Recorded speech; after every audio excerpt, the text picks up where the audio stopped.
Greetings all, and welcome to the Labor Force Podcast, where we talk about the rise of labor militancy and the awareness that capitalism is a rotten deal.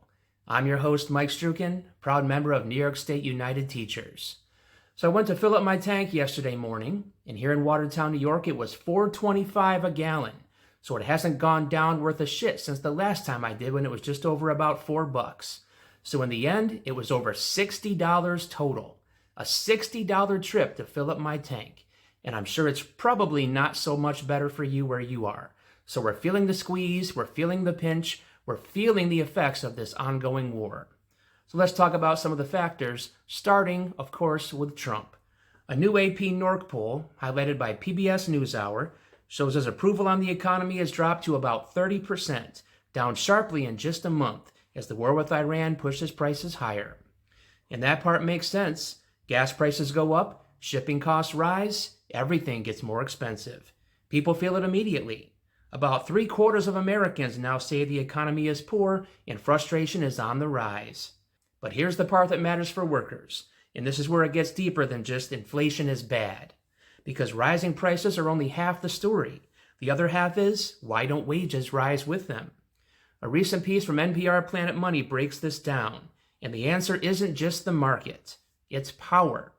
Specifically, something economists call monopsony, a situation where employers have outsized power over workers if there's more than one company around. In that kind of system, employers don't have to compete that hard for labor, which means they can keep wages lower than you'd expect. In other words, the labor market isn't nearly as free as we're told, and of course we knew that. So now put these two things together. You got a war driving up prices, and you got a labor market where wages are held structurally down.